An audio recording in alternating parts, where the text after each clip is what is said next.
Shabbat shalom, Shabbat shalom. Today is the Sabbath. All praises be to the Most High Yahuwah. For this is the day that he has made, and we shall rejoice and be glad therein. Hallelujah. So today I got a good message for you today.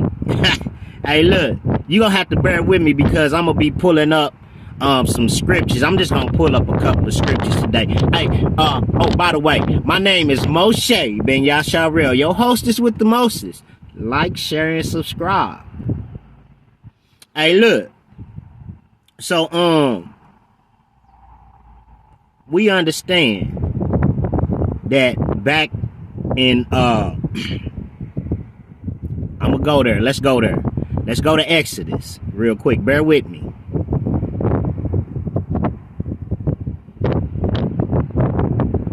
So let's go to Exodus, right? And it was Exodus, what was it, 24? I think it was Exodus 24, we're going to see.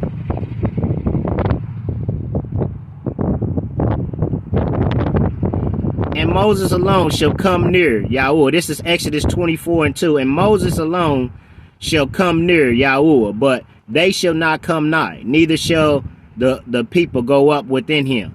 And Moses came and told the people all the words of Yahuwah and all the judgments, and all the people answered with one voice and said, all the words which Yahuwah have said will we do. And Moses wrote all the words of Yahuwah, and rose up early in the morning, and builded an altar unto the hill, and 12 pillars representing the 12 tribes, according to the 12 tribes of Israel. And he sent young men of the children of Israel, which offered burnt offerings and sacrificed peace offerings of oxen unto Yahuwah. And Moses took half of the blood, put it on the basin, and half of the blood, and sprinkled on the altar. And he took the book of the covenant and read in the audience of the people. So back then, one person used to read it to you. But now, under the so-called supposed new covenant, you have an obligation to learn for yourself. You have to study to show thyself approved, a workman is rightly able to divide the word of truth. So, and they said, all that Yahuwah have said will we do, and and be obedient. And Moses took the blood and sprinkled it on the people and said, behold, the blood of the covenant which Yahuwah have made with you concerning all these works. So he made a covenant with your forefathers, the so-called African Americans, the so-called black people. He made a covenant with your forefathers. Now I'm getting somewhere. So they went up, Moses and Aaron, Nadab and Abu, and the 70 of the elders, and they saw Elohim of Israel, and there was under his feet, as it were, a paved work of sapphire stone, and as it were, the body of heaven in its clearness. And that's what the northern lights is. You know what I'm saying? I forgot what they call it, the Oriella. Not the Oriella, but you know, I can't pronounce it, but you know what I'm talking about. Aurora, you know what I'm saying, is what they call it. And so it says, and they saw the Elohim of Israel, and upon the nobles of the children of Israel he laid not his hands. Also they saw Elohim and did eat and drink, like the Lord's Supper. You know what I'm saying? They ate and drank, right? He said, for this is the bread, my body, break, eat. You know what I'm saying? And then this is the blood, drink. You know what I'm saying? That same thing. And Yahuwah said unto Moses, come up to me in the mount and be there, and I will give thee tables of stone and a law and commandments which I have written, that thou mayest teach them. And Moses rose up, and his minister Joshua and Moses went up into the mountain of Elohim. And he said unto the elders, tarry ye here for us until we come again unto you. And behold, Aaron and Hur are with you. If any man have any matters to do, let him come unto them. And Moses went up into the mountain, and a cloud covered the mount, and the Most High, in the glory of the Most High, abode upon Mount Sinai. Now you can go look these things up. It's actual. I actually watched a clip on it. It's actual footage that mountain was burned. Now, and so in the cloud covered for 6 days. In 7 days he called unto Moses out of the midst of the cloud, and the sight of glory of Yahuwah was like in devouring fire on top of the mount in the eyes of the children of Yasharel. So your forefathers seen this. And Moses went up into the midst of the cloud and got him up into the mount. And Moses was in the mount 40 days and 40 nights. Just like Yeshua was up on the mountain 40 days and 40 nights, right? And Yahuwah spoke to Moses, saying, speak unto the children of Israel, that they bring me an offering of every man that giveth willingly with the heart ye shall take any offering. So you see, this is the goes on to show that, you know what I mean, he's giving the commandments up here on the top of the mountain, right? So we're gonna go on over some more because I want you to see something. What chapter we in? Let's see. I think it's in chapter it's chapter 32. We're going over to chapter 32 now. And when the people saw, this is Exodus 32, and when the people saw that Moses delayed to come down out of the mountain, the people gathered themselves together unto Aaron and said unto him, up, make us gods, which shall go before us. For as for this Moses, the man that brought us up out of the land of Egypt, we wot not what is become of him. And Aaron said unto them, break off the golden earrings which are in the ear of your wives, of your sons, and of your daughters, and bring them unto me.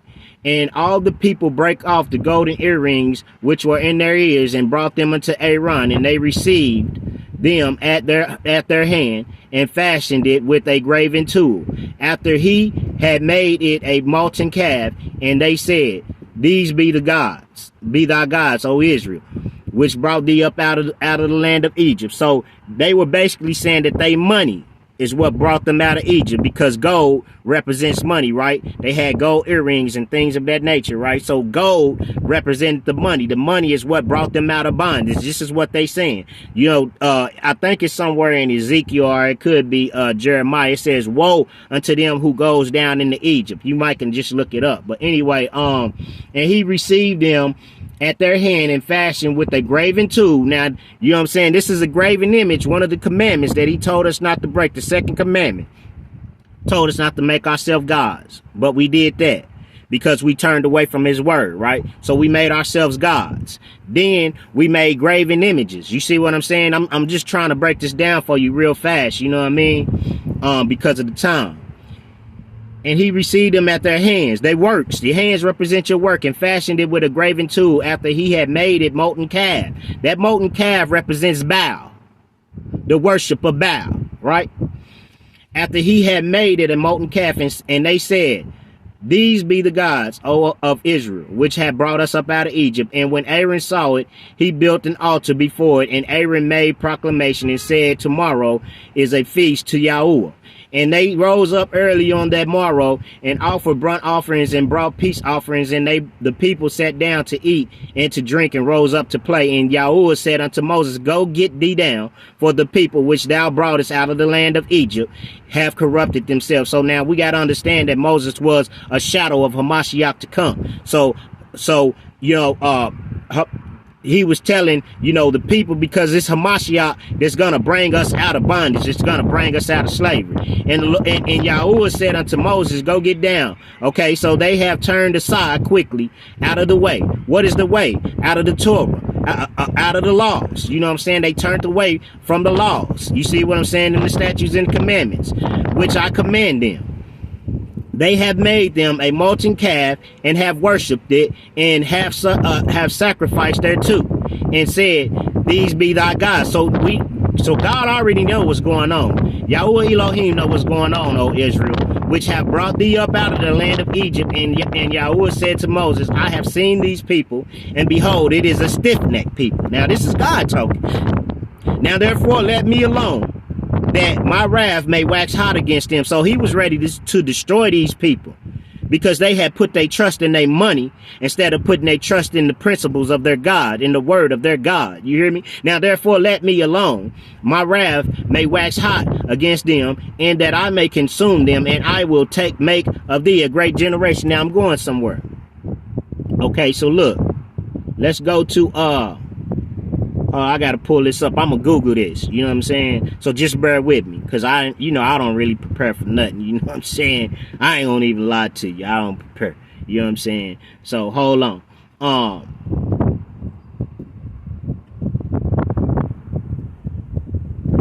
Oh, hold on. Now I want you to see something real quick. Hold on just a second. Cause I can't get it from here. This phone, I broke this phone, so we gonna do it off the Google. Pledge in the Bible. Now, it says right here, the pledge. According to Bible study tools, listen. The pledge is, as in modern English, security given for future payment or conduct. Okay, so we understand that a pledge is future security for a payment. So, let's see where we find, what does God say about pledges? So this is Proverbs 22, 26, and 27. Be not one of those who give pledge, who put up securities for debts. Okay, so that's one of them. Let's see another one. You know, I'm just doing real quick searches on the Google. What Bible verses are associated with pledges in the Bible? We just gonna look up some scriptures real quick. Okay, let me see.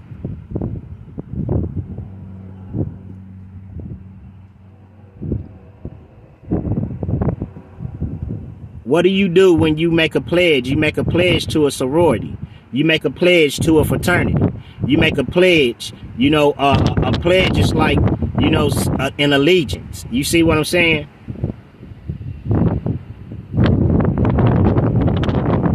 Bible scriptures about pledge in the Bible. Deuteronomy 24. And Moses told the creditors that was not allowed to enter his house to take his pledge. This means that the pledging of collateral was to be mutual and the lenders were not to take advantage. Okay, so there's a pledge, right? I'm just trying to, Proverbs 22 verses 26 mean, okay, so we see that right there in 24. So we're going to go to Proverbs 22 and 26. Because this phone, my phone is broke. So, you know what I mean? I just got to work with what I got. You know what I mean? 22. Did I say that right?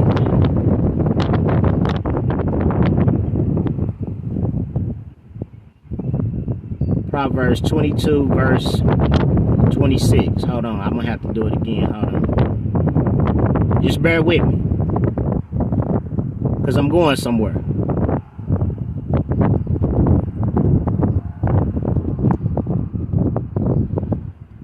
Be not thou one of them that strike hands, or of them that are sureties for debts. If thou hast nothing to pay, why should he take away thy bed from under thee? Remove not the ancient landmark which thy fathers have set. Now you can find that in Jeremiah 6:16. Let's go over there real quick.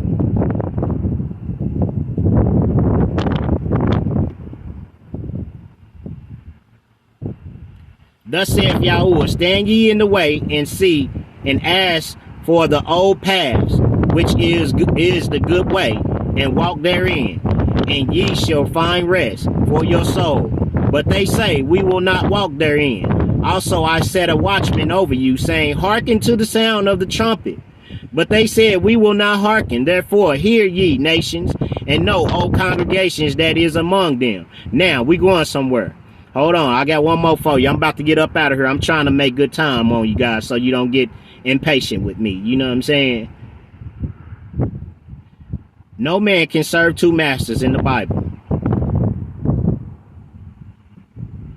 Matthew 6:24 through 26. Bible.com. Matthew chapter 6 verses 24 to 26 King James Version. No man can serve two masters, for either he will hate the one and love the other, or else he will hold to the one and despise the other.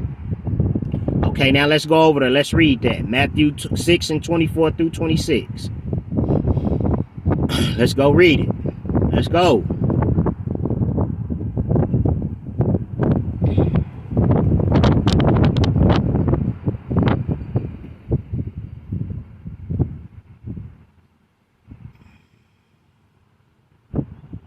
No man can serve two masters, for either he will hate the one and love the other. Oh, let's go back up real quick. Oh, okay. No, we're going to stay right there. Or else he will hold to the one and despise the other. Ye cannot serve God and mammon. So mammon is basically bow. Let's look up what mammon is. Let's Google it now. Let's Google, because you know Google going to give us an answer. What is mammoth in the Bible represent? According to Britannica, mammon, biblical term for riches, often used to describe the debasing influence of material wealth. The term was used by Jesus in his famous Sermon on the Mount and also appears in the Gospel according to Luke. Okay, so now we see that there's nothing new up under the sun. There's nothing new up under the sun. So no man can serve two masters. You can't pledge to your fraternity and pledge to God and say you serving God too. You know what I'm saying? You can't be lukewarm in this thing. You can't have 1 foot in and have 1 foot out. You know what I'm saying? You can't say you serving God, but secretly you don't made a pledge to Mammoth. You don't made a pledge to Baal. God don't work like that. You know what I'm saying? Let me show you one more thing. I'm going to show you one more thing and then I'm going to get out of here. Because it was a guy the other day that told me, he said, man, God hear my prayers, but he living in sin. But do you know that God do not hear the sins, hear the prayers of a sinner? I'm finna show you.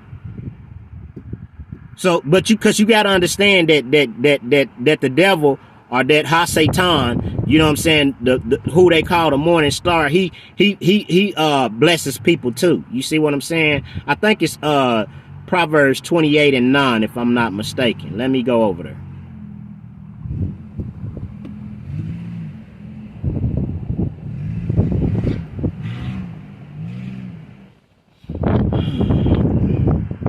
Whosoever keepeth the law is wise, is a wise son, but he that is companion of riotous men shameth his father. He that by usury and unjust gain increases his substance, because that's what going on when you pledge to Baal.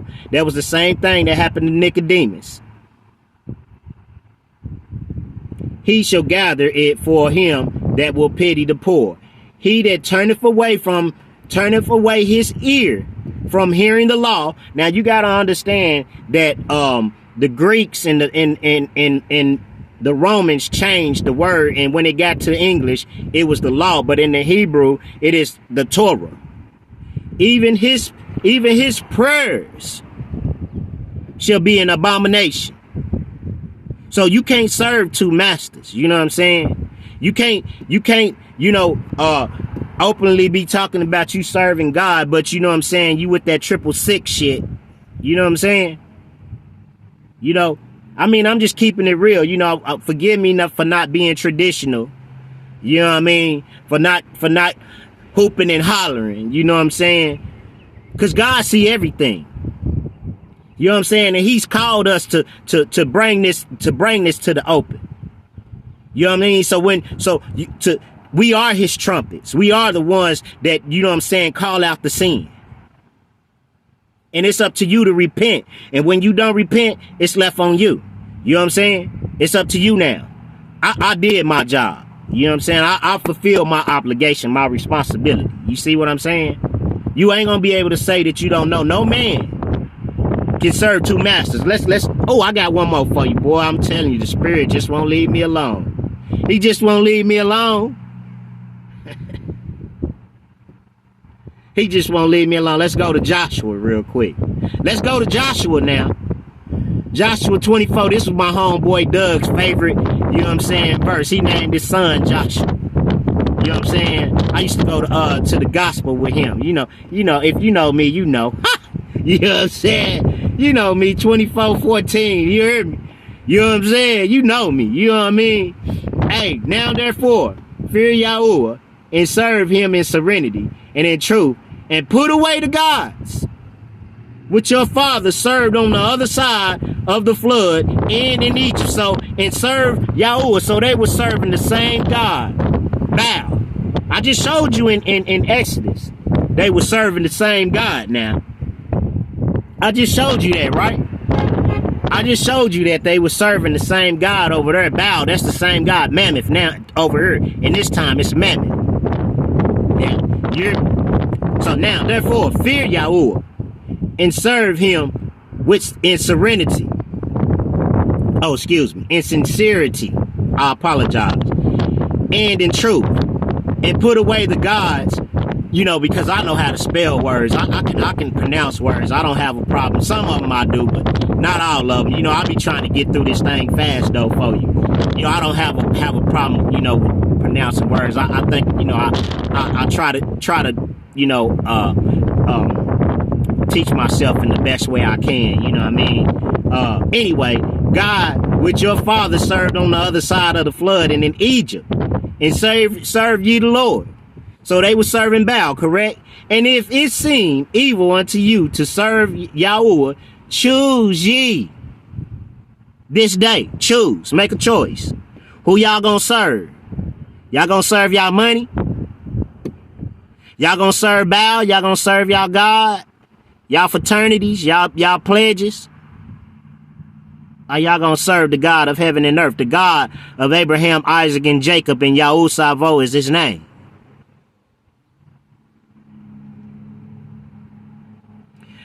Whether the gods which your fathers served that were on the other side of the flood are the gods of the Amorites, in whose land you dwell now. Who land we dwelling in?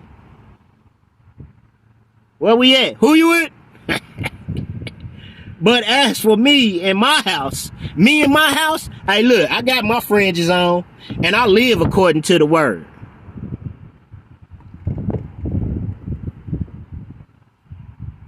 Hey, today is the Sabbath. I ain't spending no money.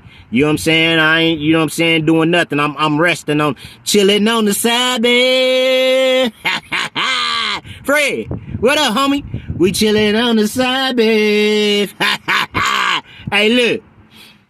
In whose land ye dwell. But as for me and my house, we will serve Yahweh. It say the Lord in the Bible, but, they took the name out. But we shall serve the Lord. And the people answered and said, God forbid that we should forsake Yahuwah to serve other gods. For Yahuwah our Elohim, he it is that brought us up and our fathers out of the land of Egypt. Oh, so it wasn't your money. Huh? Because although you got money, you still don't got the privileges that other people got. I'm just going to keep it $1. You know what I'm saying? I mean, hey, I'm just the messenger. You know what I'm saying? Hey, look. Hey.